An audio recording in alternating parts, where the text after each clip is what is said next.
What does freedom of speech mean to you?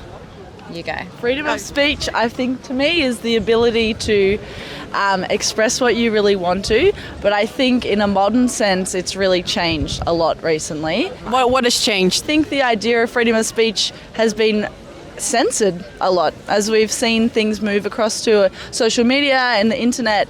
I think it is going to be a new navigation when you see things like people getting banned and shadow banned on Twitter. Essentially, we're starting to lose certain aspects of freedom of speech, or there are certain consequences, which means it's not completely free. But apart from social media, in real life? Sure. Do I think there is freedom of speech or... Yeah, I think there is. I just think that there are consequences. You can't just say what you want and think everything's okay. But what is the consequence? I guess the consequences are, becoming a social pariah or being outcast from friends and family. What is so hard to say that people don't want to interact or be around you anymore? I think any of the big hot topics at the moment. What is a hot topic? Transgenderism, the environment, global warming, religion. I think we were probably a lot more open to hearing other people's impressions, but now I think it's more segregated in some ways. We don't even talk about the topics for fear of rebuttal, so instead we're just not talking.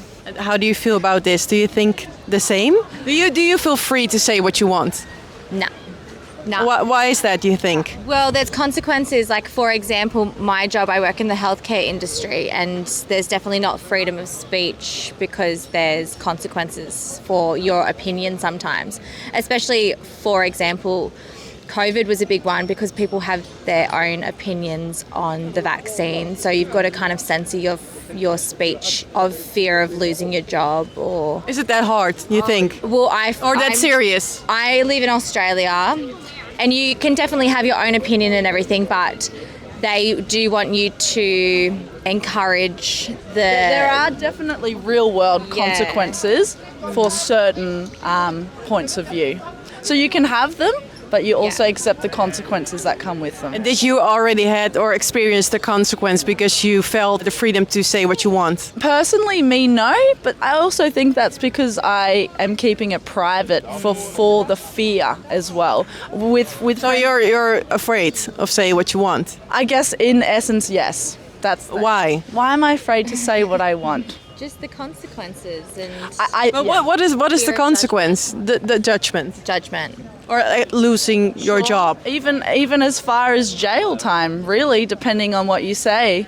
If you go and run around the street and say, I think we should blow up a certain race, there's real world consequences of that. If that's your opinion, sure. Yeah, but that's not something you're going to do, right? Some people might. Not me, but some people might, I think. So is there something we can do to change this narrative? I think moving away from this cancel culture idea is a good one. So just more open, interpretive conversations without so much pressure or judgment. I think we're too quickly to write people off or stop listening after we've heard one of their points of view. Oh, you said that? Okay, I don't need to hear, I know who you are. Rather than just being a little bit more flexible maybe. So we need to be more flexible. Yeah, I guess just being respectful for everyone's opinions and knowing that we don't all share the same.